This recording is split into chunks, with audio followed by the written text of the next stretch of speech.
नमस्कार साथियों, परीक्षार्थी आईएएस एकेडमी के यूट्यूब चैनल पर आप सभी का स्वागत है। जैसा कि आप सभी जानते हैं, मैंने आपको ऑफलाइन क्लासेस में बताया था कि जल्दी हम आपके लिए ऑनलाइन यूट्यूब प्लेटफॉर्म पर बाकी विषय भी स्टार्ट करेंगे। जैसे कि आपने देखा होगा, राजपाल सर की क्लासेस आप देख रहे होंगे, मैथ्स की सोहन सर ने भी स्टार्ट कर दिया है। आज से हम एक नया विषय स्टार्ट करने जा रहे हैं जिसका नाम है इतिहास।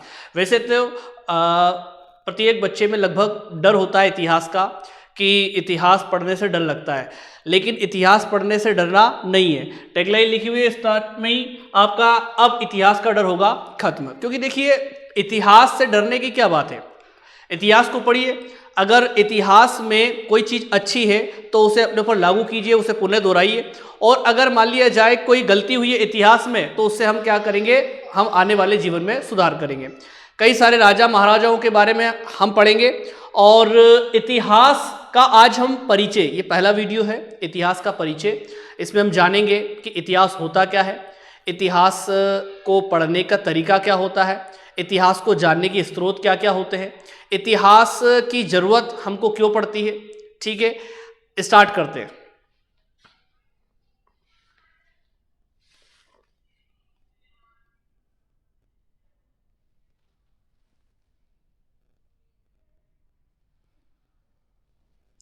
देखिए, सबसे पहले तो मैं बताऊं आपको, इतिहास से कोई डरने की आवश्यकता नहीं है। इतिहास होता क्या है, इतिहास एक ऐसा ग्रंथ है जिसके बारे जो हमें अतीत में घटित हुई घटनाओं के बारे में बताता है। यह स्पष्ट रूप से लिखा हुआ अतीत में घटित हुई घटनाओं के बारे में जानकारी देने वाला ग्रंथ क्या कहलाता है, इतिहास कहलाता है। अतीत में घटित हुई घटनाएं मतलब कि जो घटनाएं जिनके होने के हमारे पास साक्ष्य हो, मतलब कि निश्चित तौर पर घटित हुई घटनाओं के बारे में जानकारी देने वाला ग्रंथ क्या कहलाता है, इतिहास कहलाता है। बस शर्त वो, उसके लिए हमारे पास प्रमाण होना चाहिए, एविडेंसेस होना चाहिए, प्रूफ होना चाहिए, सबूत होना चाहिए कि वह घटना हुई है। उसे हम क्या कहते हैं बेटा, इतिहास कहते हैं। तो अगर डेफिनेशन, अगर इतिहास की डेफिनेशन वैसे एग्जाम में नहीं पूछी जाती, लेकिन हमें जानकारी होनी चाहिए कि जिस विषय को हम इस विषय को हम पढ़ रहे हैं, इसकी परिभाषा क्या हो सकती है। तो अतीत में घटित हुई घटनाओं के बारे में जानकारी देने वाला ग्रंथ क्या कहलाता है, इतिहास कहलाता है। History as an account of event of past time. ठीक है, अब आगे एक शब्द लिखा हुआ है हिस्ट्री। ठीक है, इतिहास को इंग्लिश में हिस्ट्री कहते हैं। अब हिस्ट्री शब्द की उत्पत्ति कैसे हुई है, हिस्ट्री शब्द की उत्पत्ति हुई है हिस्टोरिया शब्द से हुई है। और हिस्टोरिया जो है एक यूनानी भाषा का शब्द है, यूनानी भाषा का शब्द है हिस्टोरिया, जिसका मतलब होता है द इंफॉर्मेशन और नॉलेज गेदर्ड बाय इन्वेस्टिगेशन। मतलब the information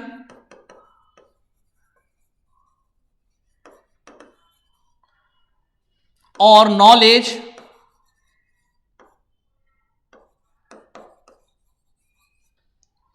gathered bye investigation. मतलब खोजबीन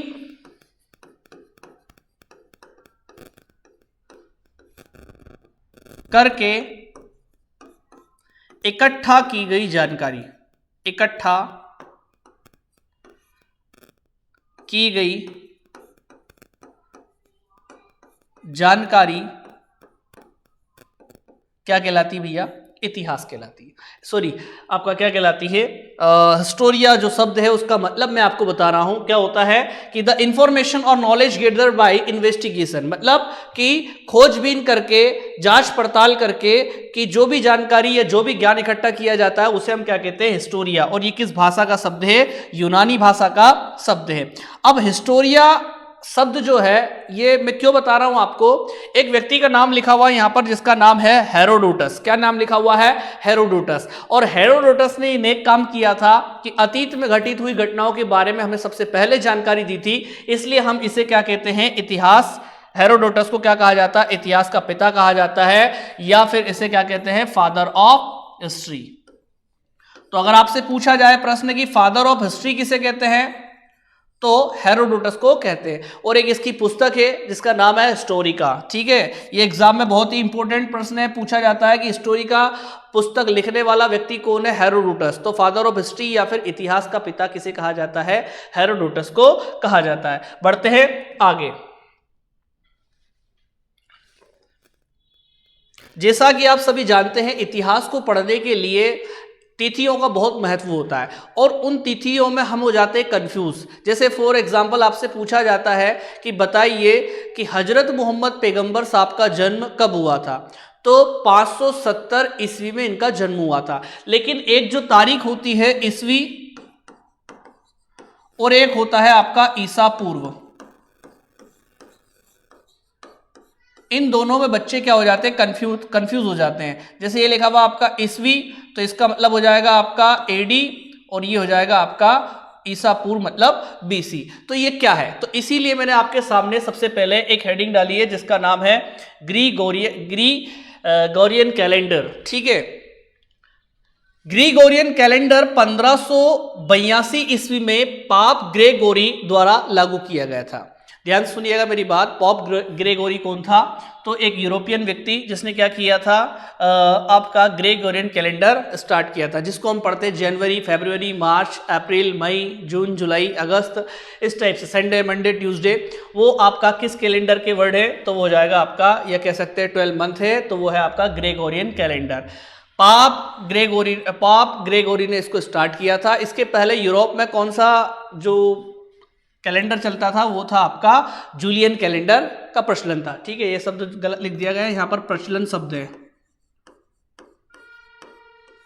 प्रचलन शब्द है। ठीक है, देखिए अब यहां पर मैंने एक एग्जांपल देके भी आपको समझाया है कि ये कैलेंडर को आज चल रहा है 2022। क्या मुझे बताइए कि 2022 के पहले पृथ्वी नहीं थी या फिर जीवन नहीं था। ठीक है, तो पृथ्वी पर जीवन तो था, लेकिन उसको हम कैसे याद करेंगे, कैसे डिफाइन करेंगे।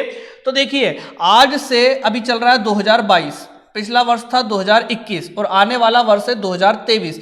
जैसे जैसे जैसे जैसे हम पीछे जाते जाएंगे तो आपको पता है कि यहीं पर 1947 भी आएगा, 1857 की क्रांति, ठीक है, अकबर, मोहम्मद गोरी वगैरह सब, और हम पहुंचेंगे कहां पर, 1 से 0 पर पहुंचेंगे। कहां पर पहुंचेंगे, आपका 1 से 0 पर पहुंचेंगे। ठीक है ना, 0 मतलब क्या हो जाएगा कि इसके पहले वाला समय जो है वो किस में काउंट किया जाता है बेटा, बीसी में काउंट किया जाता है। तो किस में काउंट किया जाता है, बीसी में। और इसके बाद वाला जो समय काउंट किया जाता है वो एडी में किया जाता है। क्यों किया जाता है, ऐसा माना जाता है कि ईसा मसीह का जो जन्म है वो कहाँ हुआ था, यहाँ ये 0 शताब्दी है वहां पर उनका जन्म वर्ष माना जाता है। इसके बाद का जो समय कहलाता है वो कहलाता है आपका एडी या फिर ईस्वी। एडी का फुल फॉर्म क्या होता है, एनो डोमिनी।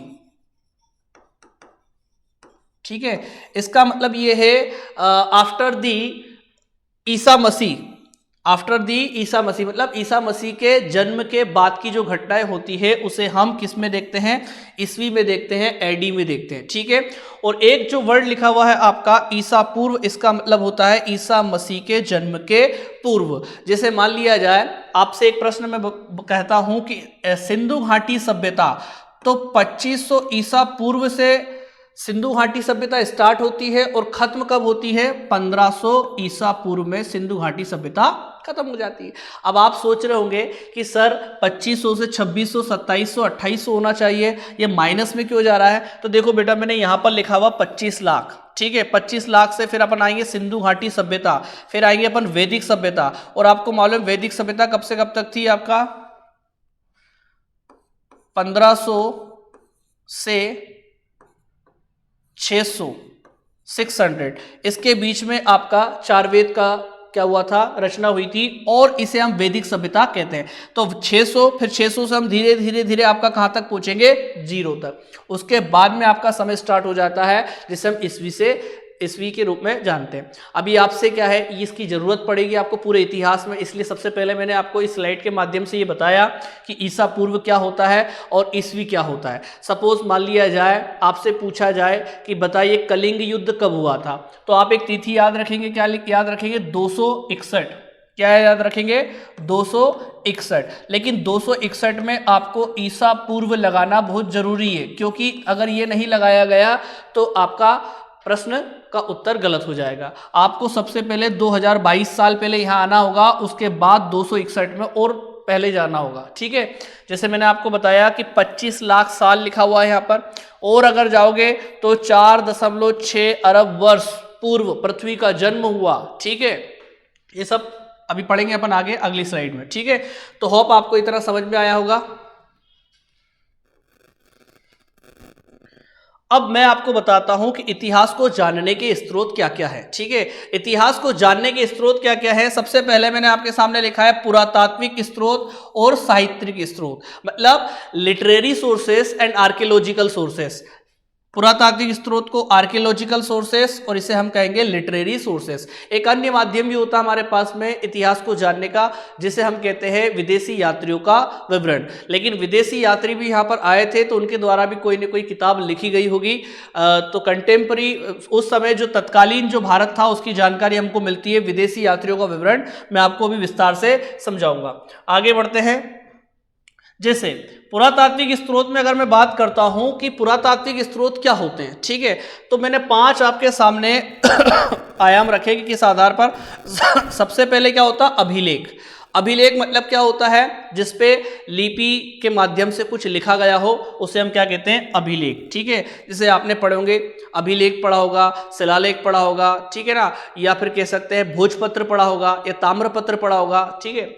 इसके बाद में आता है अवशेष, ठीक है। इतिहास को जानने के क्या होते हैं, अवशेष भी एक माध्यम होता है। जैसे डायनासोर के हमको क्या मिलते हैं, अवशेष मिलते हैं, फोसिल्स मिलते हैं, ठीक है। इनको इंग्लिश में मैं कहूँगा, इसको कहते हैं हम इंस्क्रिप्शन।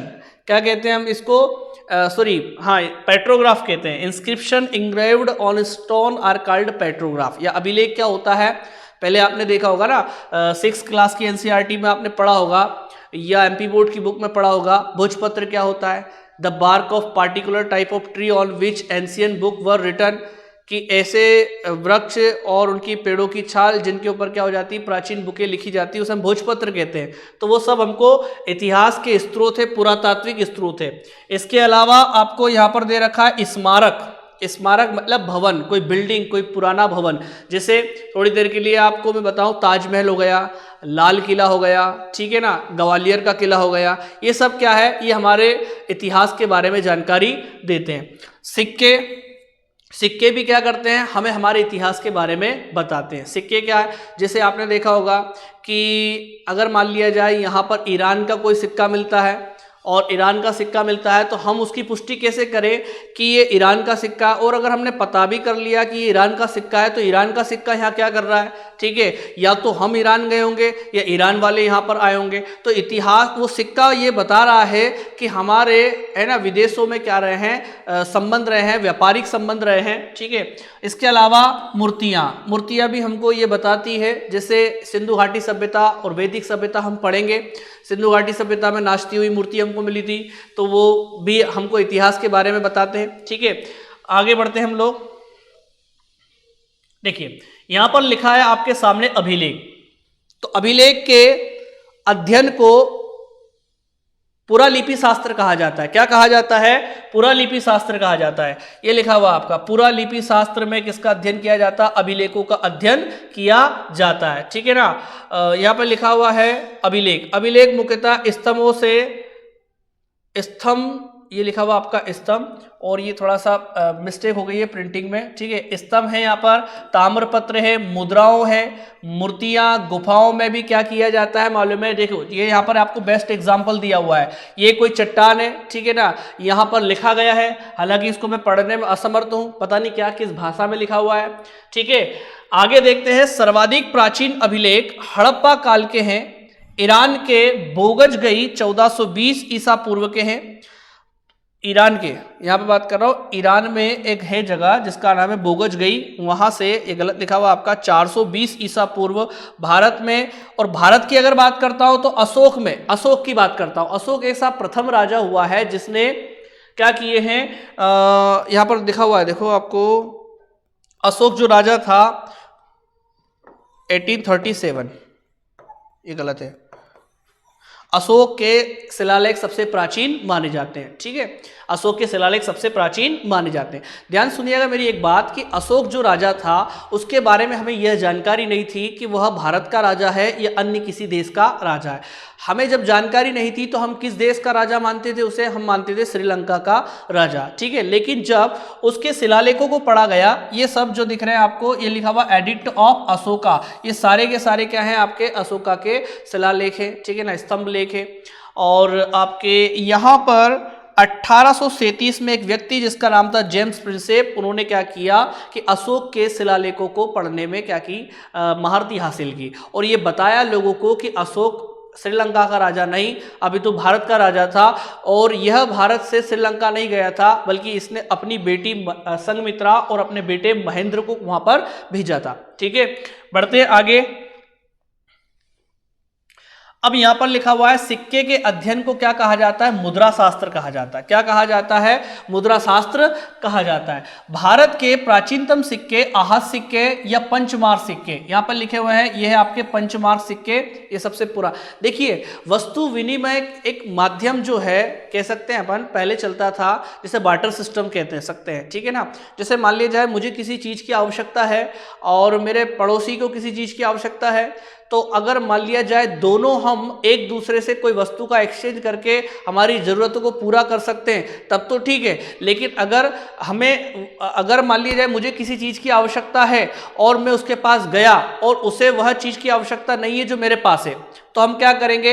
हम एक माध्यम बनाएंगे जिसको हम कह सकते हैं पैसा। मैं दुकान पर जाता हूँ, शॉपकीपर पर, सपोज मुझे मेडिसिन चाहिए, तो मैं मेडिसिन की शॉप पर जाऊँगा, वहाँ पर पैसा दूंगा और मेडिसिन खरीद लूँगा। अब जो मेडिकल वाला है, हो सकता है उसे कपड़े की शॉप से कपड़े खरीदना हो, तो ये हो जाएगा आपका इस प्रकार से करेंसी सिस्टम, मुद्रा सिस्टम। ठीक है, समझ में आ गई मेरी बात? पहले गायों का सिस्टम चलता था। ठीक है, वस्तु विनिमय का माध्यम क्या होता था? गाय हुआ करती थी। ठीक है, सर्वप्रथम सिक्कों पर लेख उत्कीर्ण करने का श्रेय किसको जाता है? यवन राज्य को जाता है। आगे हम बहुत अच्छी से डिटेल से देखेंगे। पहले इतिहास का हम परिचय पढ़ रहे हैं, इसके बाद में इतिहास को हम 3 भागों में बांटेंगे, प्राचीन भारत, मध्यकालीन भारत और आधुनिक भारत, और उसके बाद हम स्टार्ट करेंगे पढ़ना। ठीक है, अभी हम बेसिक चीजें देख रहे हैं, सामान्य परिचय देख रहे हैं। सबसे अधिक सिक्के, ये थोड़ी मिस्टेक है यहाँ पे, मौर्योत्तर काल के मिले हैं। गुप्त काल में सोने के सिक्के सबसे अधिक मिले हैं, सिक्के जारी किए गए, जबकि शुद्ध सोने के सिक्के कुषाण वंश के शासक या कुषाण शासकों द्वारा जारी किए गए थे। कनिष्क का नाम आपने सुना होगा, वो भी कुषाण वंश का ही था। ठीक है, इनके द्वारा शुद्ध सोने के सिक्के, जिसमें क्या है, गोल्ड की मात्रा अधिक हो। बाकी सर्वाधिक सोने के सिक्के आपको गुप्त काल से मिलेंगे। अब यहां पर हम बात कर रहे हैं साहित्यिक स्रोत की। देखिए, अब एक हमने देख लिया है, क्या देखा हमने? पुरातात्विक स्रोत। जैसे किसी भी बिल्डिंग को हम देखते हैं तो हम ये पता करते हैं कि कितनी पुरानी होगी, किस राजा ने बनाई होगी, किस उद्देश्य से बनाई होगी।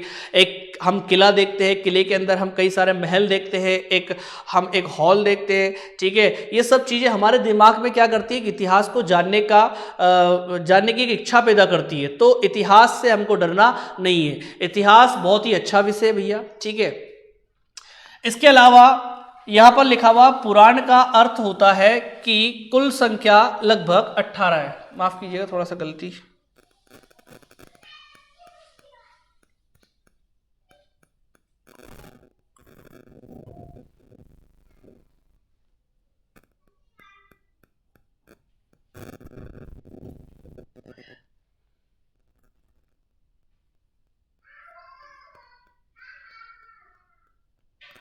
साहित्यिक स्रोत को भी हम 2 भागों में बांट सकते हैं। ठीक है, एक तो क्या हो जाएगा, एक तो धार्मिक साहित्य हो जाएंगे और एक हो जाएगा आपका गैर धार्मिक साहित्य। एक तीसरा अगर हम देखें कि विदेशी यात्रियों का विवरण, तो यहां पर वैसे तो स्पष्ट रूप से मैं आपको बता सकता हूं क्या लिखा है मैंने यहां पर। तो यहां पर लिखा है कि साहित्यिक स्रोत को भी 2 भागों में बांटा जा सकता है। सबसे पहले तो हो जाएगा आपका वैदिक साहित्य और वैदिकोत्तर साहित्य, मतलब कि वैदिक जो एक काल था वो खत्म हो जाने के बाद में जो ग्रंथ आए उन्हें हमने क्या कहा? वैदिकोत्तर साहित्य कहा। इसके बाद में वैदिक साहित्य में अगर हम देखें तो 4 वेद मिलेंगे, ब्राह्मण ग्रंथ मिलेंगे, आरण्यक मिलेंगे और उपनिषद ग्रंथ मिलेंगे। हम इनके बारे में विस्तार से चर्चा करेंगे। अभी हम क्या कर रहे हैं? सामान्य परिचय देख रहे हैं, हम इतिहास के स्रोत देख रहे हैं कि हमको जानकारी कहां से मिलती है। जैसे वेदों में देखा जाता है 4 वेद है, ऋग्वेद है, यजुर्वेद है, सामवेद है, अथर्ववेद है, ठीक है ना। इसके बाद में 108 उपनिषद है, आपके पुराण है 18।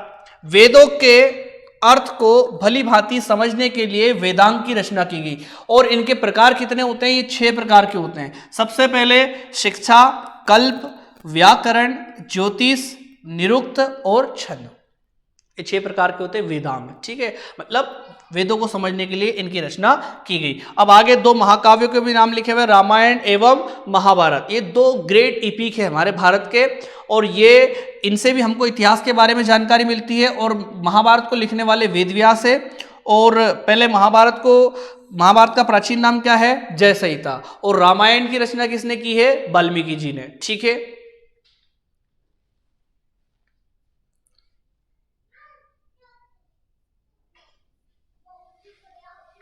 देखो यहां पर पुराण का अर्थ भी लिखा हुआ। पुराण का अर्थ क्या होता है?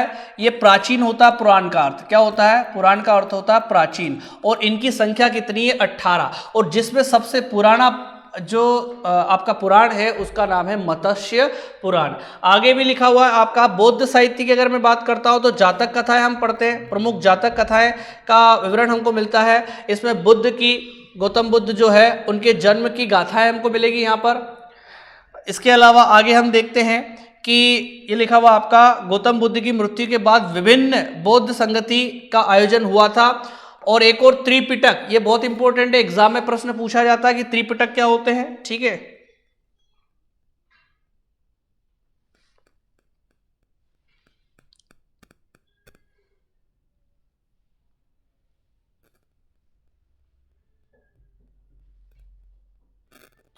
सुत्त पिटक होता है, विनय पिटक होता है, और एक होता है आपका अभिधम्म पिटक, ठीक है। साहित्यिक स्रोत में देखें कि यहां पर बौद्ध ग्रंथ के अलावा और कौन कौन से? अंगुत्तर निकाय में 16 महाजनपदों के बारे में वर्णन किया गया है। कितने महाजनपदों का वर्णन किया गया है? 16 महाजनपदों का वर्णन किया गया है। और इसके अलावा यहाँ पर दीप वंश और महावंश जो लिखा हुआ आपका श्रीलंका का ग्रंथ है, यहाँ पर हमको मौर्य काल की जानकारी मिलती है। मौर्य भारत का ही एक वंश था, ठीक है। चंद्रगुप्त एक प्रतापी राजा हुआ, अशोक हुआ, ठीक है। जैन साहित्य की अगर हम बात कर लेते हैं तो यहाँ पर हमको भगवती सूत्र मिलेगा एक तो, और एक और मिलेगा आपको क्या? भद्रबाहु चरित्र। इसमें चंद्रगुप्त मौर्य के समय की हमको जानकारी मिलती है, ठीक है। बढ़ते आगे।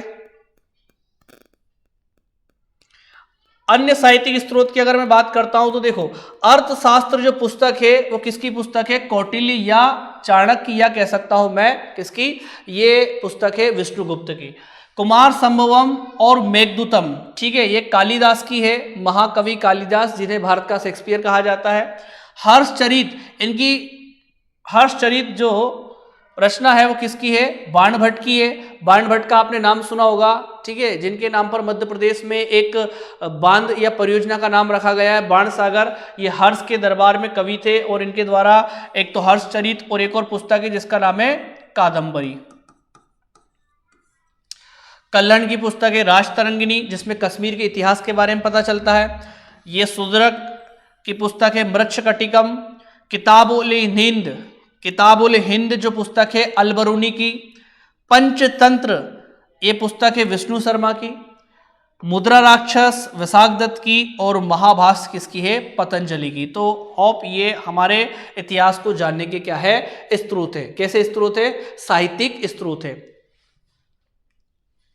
विदेशी यात्रियों का अगर विवरण हम देखें तो सबसे इंपॉर्टेंट एक व्यक्ति का नाम निकल के आता है जिसका नाम है मेगास्थनीज। देखिए मेगास्थनीज क्या था कि जो अलेक्जेंडर सिकंदर था उसका जो सेनापति था, जो थल सेनापति था, उसका नाम था सेल्यूकस निकेटर। उसका राजदूत बनकर चंद्रगुप्त मौर्य के दरबार में आया था, और इसके द्वारा एक पुस्तक लिखी गई है जिसका नाम है इंडिका। बहुत ही महत्वपूर्ण पुस्तक है इंडिका। उस समय के भारत की जानकारी हमको इस पुस्तक से मिलती है। इसके अलावा फाहियान प्रमुख चीनी यात्री जो बौद्ध धर्म पर विश्वास करता था, और वो चंद्रगुप्त द्वितीय के दरबार में भारत आया था, ठीक है। इसी ने मालवा की जलवायु को क्या कहा था? सर्वश्रेष्ठ जलवायु कहा था। इसके अलावा हम देखें हेनसान जो कि एक ये भी प्रसिद्ध चीनी यात्री था, ये हर्ष के दरबार में क्या हुआ था? भारत आया था। इसके अलावा एक मोस्ट टाइम भी नाम है जिसका नाम है इब्न बतूता। इब्न बतूता जो है ये MBT या मोहम्मद बिन तुगलक के समय में, कब? 1333 में इसने भारत की यात्रा की थी, और भारत की यात्रा की थी और उसमें इसने कहा था अपनी पुस्तक रहला कि विश्व का सबसे समृद्ध शहर किसे बताया था इसने? दिल्ली को बताया था। जो आज नई दिल्ली हम देखते हैं NCR, ठीक है ना, उसको क्या बताया था इसने? सबसे समृद्ध शहर बताया था। और इसकी एक पुस्तक है जिसका नाम है रहला, यह मिस्टेक है, इसकी पुस्तक है रहला, रहला या कह सकते हैं अपन सफरनामा। देखिए PPT को बनाने में कई जगह थोड़ी थोड़ी प्रिंटिंग मिस्टेक हुई है, तो आप उस चीज़ को नज़रअंदाज करते हुए अपन ये जानेंगे कि क्या पढ़ा है आज हमने इतिहास में। हमने देखा कि इतिहास का सामान्य परिचय, इतिहास को हम कैसे जान सकते हैं। इसके अलावा बेटा कल से हम अगली क्लास से इतिहास को प्रॉपर तरीके से स्टार्ट करेंगे कि इतिहास को हम कितने भागों में बांट सकते हैं और कैसे पढ़ सकते हैं। जैसे हम प्राचीन भारत पढ़ते हैं, मध्यकालीन। साइकोलॉजी का एक रूल होता है कि कोई भी पार्ट अगर बड़ा हो तो हम उसको क्या कर सकते हैं? टुकड़े टुकड़ों में बांट सकते हैं और उसको हम फिनिश कर सकते हैं। तो यहाँ पर भी हम क्या करेंगे कि इतिहास एक बहुत बड़ा सब्जेक्ट है, इसको हम टुकड़े टुकड़ों में बांट देंगे और उसके बाद हम इसको पढ़ना स्टार्ट करेंगे। जैसा कि आपने देखा आज हमने इतिहास विषय पढ़ा है, कल से हम इसके बारे में डिटेल से चर्चा करेंगे। धन्यवाद।